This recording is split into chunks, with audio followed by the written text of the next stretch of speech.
JT. No secrets, just truth. My name is Jazrel Cavon, and I became a poet because there was so much noise out there. This generation call them haters. I call them anti-lovers, non-dreamers, and I'm a daydreamer. I believe in creating the world around you, shaping it, molding it by the words and the deeds that you do. I began to write poetry when I was 16. I had so much going on in my life that it was hard for me to actually express it. And I began to say that was more written than spoken because I would not talk about certain things. It just wasn't comfortable for me. I was abused for most of my life, and I didn't have a voice. I was one of the voiceless, and I watched so many people who knew what was going on with me be silent and just stand back and watch and never stood their ground and protect me or my sister. So, I was 16 years old, and it dawned on me, he who did not create you cannot destroy you. And that became a powerful statement to me. And NSJT was born, No Secrets, Just Truth, because most of my life had been lied to about my father and so many different things. And I watched the adults around me believe that they were good at hiding the truth of who they were. Like the children couldn't see them for themselves.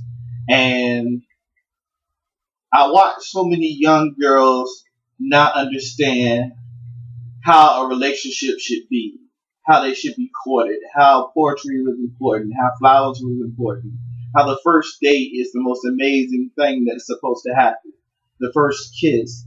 And I was shocked. I lived in a low income neighborhood, but I didn't consider myself, greater, better than anybody. I just lived inside my own bubble. And my own bubble became my own world, and it became my own sense of safety, and it became a kingdom to me. And yeah, I've been long since on a journey to find a queen that could, have the imagination and the ability to see things the way I see them. I defend the truth. NSJT means no secrets, just truth. I'm big on love. Even simple gestures to me requires rewards because that person is given up a breath, a moment, a second, an hour, a day of the time to be there for you. They deserve something, whether it's a thank you or, a gift or whatever it may be. And, I've had many doubters say that I live in a fantasy world, and I would say yes. I'm a dreamer. I'm a daydreamer. I dream at night. I'm constantly dreaming. And my poetry reflects that dream. And I'm proud to say that my poetry has always been about love and it hasn't been about anything else. And, because I believe in that fairy tale love story. I believe in love at first sight. And, yes, of course, you're going to make mistakes. Yes, of course, promises are going to be broken. And I try not to promise anything that I can't deliver. I can't promise you the next moment of life because I don't know if I'll have the next moment of life.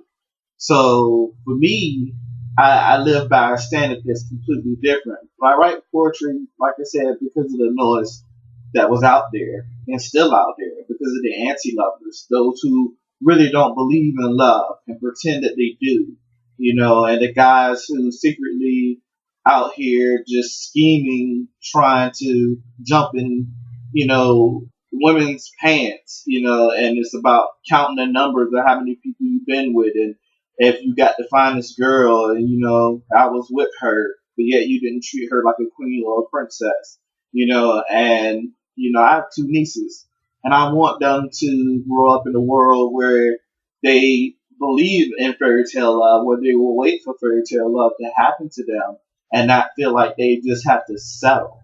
You never settle. Anybody who want to Lex, they don't settle for a neon. They wait for the Lex. They save up their money and get the Lex. And those people who settle for the neon are the ones that's griping about the neon and how it's breaking down and how they didn't like it, but they got it to get from point A to point B. You can't do that in a relationship. You know what I'm saying? You can't do that in love. And I think I've been an outspoken critic of how people deal with their relationships and act in their relationships. And I think it's made me a stronger and better man for that.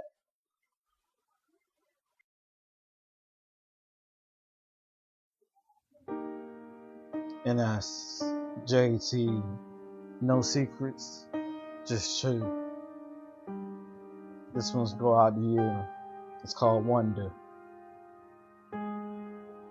Even though the pausing of this moment means to break everything down, to look through the eyes of the creator of the creation, to hold the heart open, to believe that there's hope and a possibility of being a part of such a large design of forgiveness, a design to give someone another chance other than the chance that they have now, that their prayers can be heard from miles and miles around, that he answers when we believe that we have finally broken the cycle of doing the same thing every time, that we take responsibility for our life and the lives of others. This is how we become immortal. At the song, at the sound, at the prayer. If we show up and we show off everything that we believe, everything that we have hope, everything that we have passion and desire built upon, it's time for us to write our story so that they can be amongst those that lay in the night sky in front of the eclipsing moon, the dream of a thought. Tomorrow is not the end, but the beginning of a brand new dawn. As I sit here and wonder these thoughts, if I would ever be more than just a man, more than a myth or a legend, more than a name that I create for myself, that every step leads me further to the destiny that I was supposed to be at birth.